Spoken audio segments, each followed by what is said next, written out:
Welcome to Dominate, where we discuss strength and conditioning and much more. What would be the top 5 pointers for someone who's starting in the strength and conditioning business? My top 5 pointers are, I would say number 1 is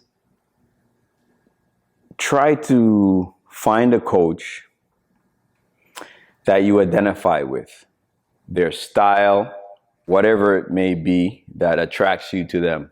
That's number 1. And then you read as much as you can about that coach, their methodology, analyze, read who they've learned from, the researchers, and so on and so forth. Then, once you have enough information or when the time is right, when you feel, then reach out to that coach and go learn from that coach. For nothing, not for a penny, just offer your help.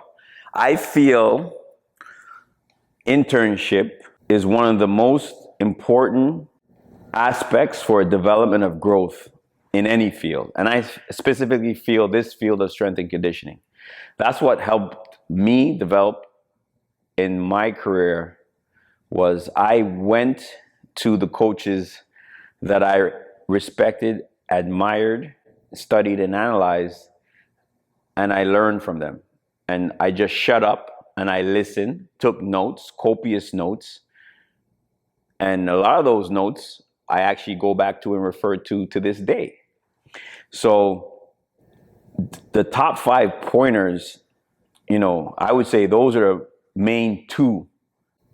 Have an open mind, I guess would be 3. Swallow your pride and pay attention and observe.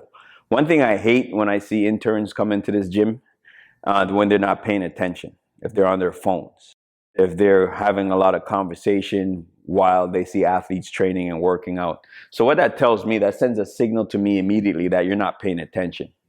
You're not actually respecting what's going on in the gym because you don't understand. And I also hate, I do not like when I see interns show up to the gym and they don't know anything about us.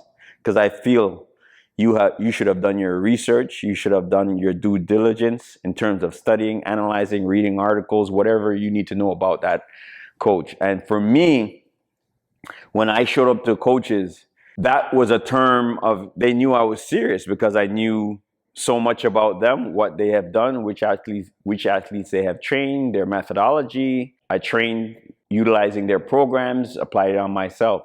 So when I showed up, I was prepared, and I didn't talk much.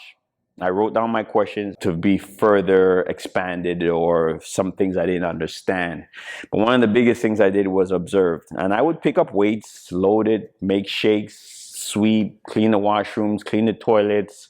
I did everything I could do because I knew the value that I was getting, and it's paying off today with my own business and the athletes I've developed. So I would say those are the main pointers I would give you.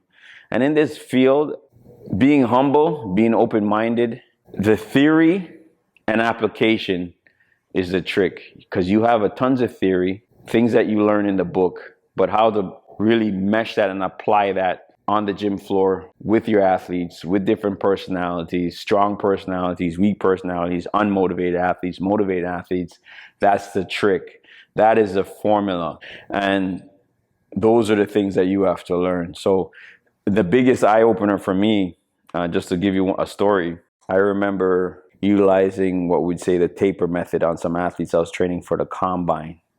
And when we started to do the old traditional taper, 14 days taper, dropping the volume, dropping the intensity, I noticed that my athletes, they weren't performing as well within the taper, say for the last week of the taper. And then actually once they went to their combine, they were shit.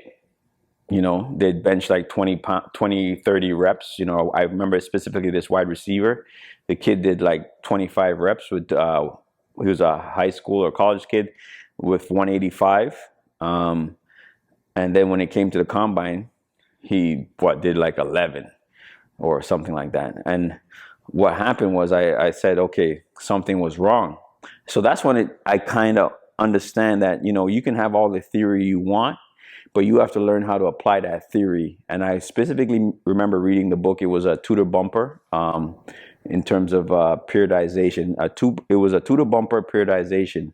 I was studying and analyzing back then, some odd over 20 years ago, and I was applying that old, say, Russian periodization model to some athletes that were training for a combine.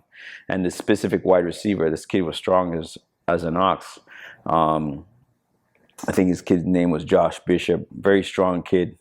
And his performance level dropped for the combine. I was embarrassed, and that stuck out on me. And from then on, I started to kind of really do my due diligence and dig and try to figure that puzzle out. So the biggest thing and the hardest thing is to try to take that theory and apply that theory in the real world, in application. So those are my pointers for you in terms of getting into the strength and conditioning field.